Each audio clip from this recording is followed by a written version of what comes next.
નમસ્કાર દર્શક મિત્રો, અવર રાઇટ્સ ન્યૂઝમાં આપનું હાર્દિક સ્વાગત છે। આજ રોજ શિનોર મુકામે ગોપાલ કોટન જીનના વિશાળ મેદાનમાં વસાવા સમાજનો ત્રીજો સમૂહલગ્નોત્સવમાં 21 યુગલોએ પ્રભુતામાં પગલાં પાડ્યા।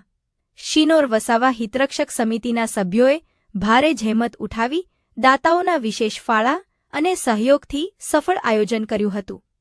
નવ દંપતીને સાધુ સંતો તેમજ સમાજના આગેવાનો ઉપસ્થિત રહી આશીર્વચન આપ્યા હતા। આજે 19 એપ્રિલ 2026ના રોજ શિનોર આદિવાસી હિત સંગઠન દ્વારા અને એમના ઉપક્રમે ત્રીજા સમૂહ લગ્ન મહોત્સવનું આયોજન થયું અને આ તકે સુંદર અને સરસ મજાનું જે આયોજન કર્યું, સતત બીજા વર્ષે સફળતાપૂર્વક આ સમૂહ લગ્નનું કાર્ય પાર પડ્યું છે। તો સૌથી પહેલાં તો આદિવાસી હિત સંગઠનની ટીમના પ્રમુખ અશોકભાઈ, શૈલેષભાઈ, રોબિનભાઈ, જયદીપભાઈ, સનાભાઈ અને જે સમગ્ર ટીમ છે એ લોકોએ ભારે જહેમત કરીને આ કાર્યક્રમને સફળ બનાવ્યો છે, એમને અભિનંદન પાઠવું છું।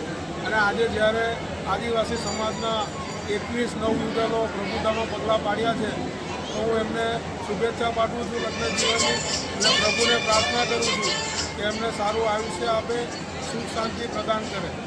આ તકે ફરી હું આદિવાસી સમાજનું જે સમૂહ લગ્ન છે એ આદિવાસી સંસ્કૃતિ અને આદિવાસીના રીત રિવાજો પ્રમાણે સંપૂર્ણ થયું છે।